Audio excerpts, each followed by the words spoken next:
E aí pessoal, tudo bom? A partir de agora a gente não vai mais falar sobre listas. O assunto de agora são tuplas. Já ouviu falar em tuplas?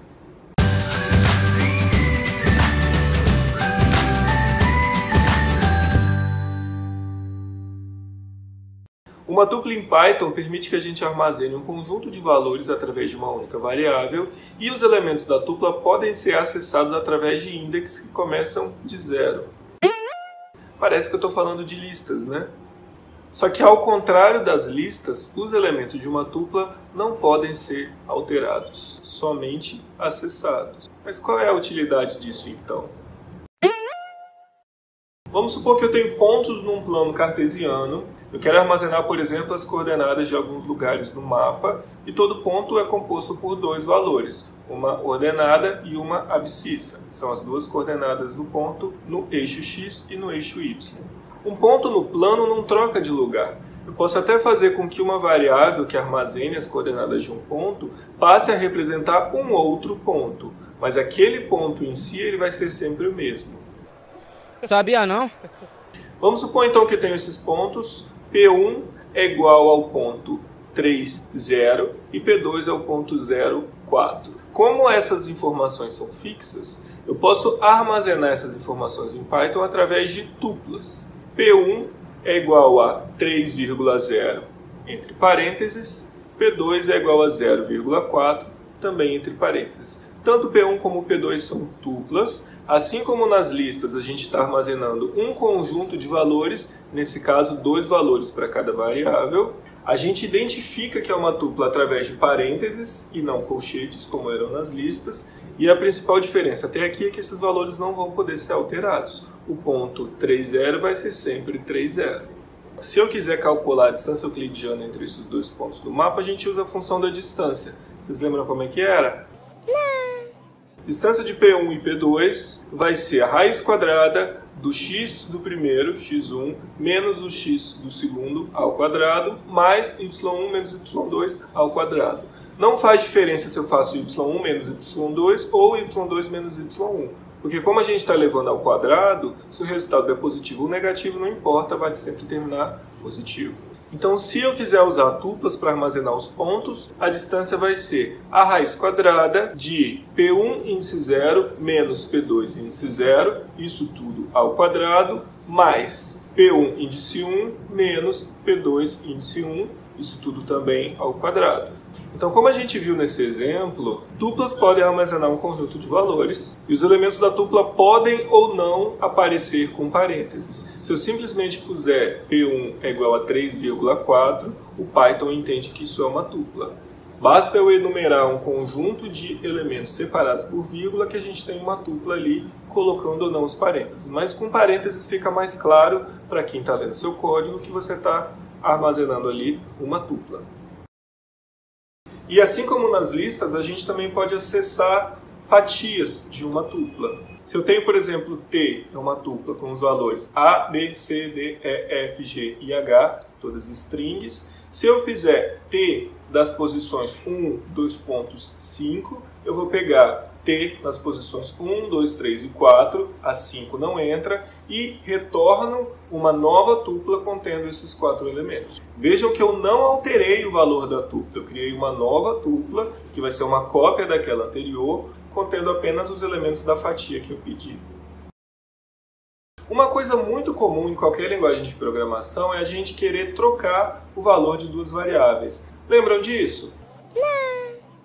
Se a gente tem A igual a 5 e B igual a 7, eu quero trocar o valor das duas variáveis, a gente precisava fazer uma variável auxiliar. No momento que eu faço x recebe y, o x vai passar a ter 3. Então, nesse momento, x é 3, y também. Então, se eu agora fizer y recebe x, o y não vai receber aquele 2 que eu queria antes, o y vai receber o 3. E eu não resolvi o meu problema. Por exemplo, AUX recebe A recebe B e B recebe AUX. A gente fez isso para variáveis e a gente fez isso também para listas. Para trocar o valor de dois elementos de uma lista, a gente também precisou de uma variável auxiliar. Em Python, a gente pode usar tuplas para facilitar um pouquinho a nossa vida. Se eu faço A, B recebe B, A, Sempre que eu tenho elementos separados por vírgulas, são tuplas. Então é como se eu estivesse criando uma nova tupla que tem os elementos A, B, e eu salvo em cada um desses elementos os valores respectivos da tupla B, A. Quem é B? 7. Quem é A? 5. Então primeiro o Python vai criar uma tupla 7,5, salvar esses elementos em A, B, que é a outra tupla. Então o 7 vai para o A, o 5 vai para o B e eu resolvi o meu problema. A partir daí no código, o A vai ter o valor que tinha B e o B vai ter o valor que tinha A, sem usar uma variável auxiliar. E eu posso fazer isso também naquela função de troca de dois elementos de uma lista. L na posição I, vírgula, L na posição J, recebe L na posição J, vírgula, L na posição I.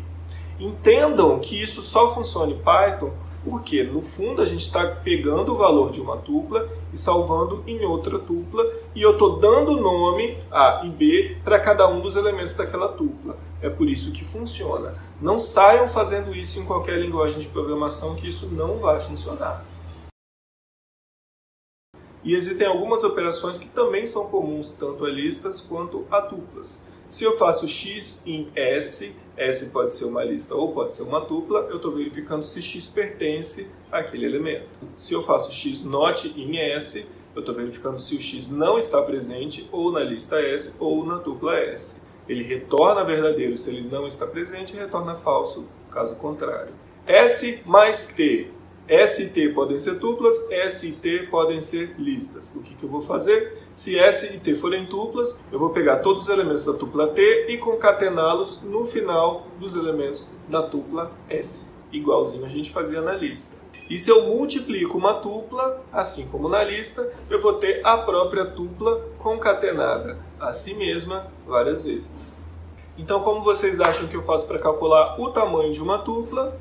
É a mesma coisa que eu fazia com uma lista. O último elemento da lista pode ser acessado através da função len, que vem do inglês length, que quer dizer tamanho, tamanho da lista. Len da tupla.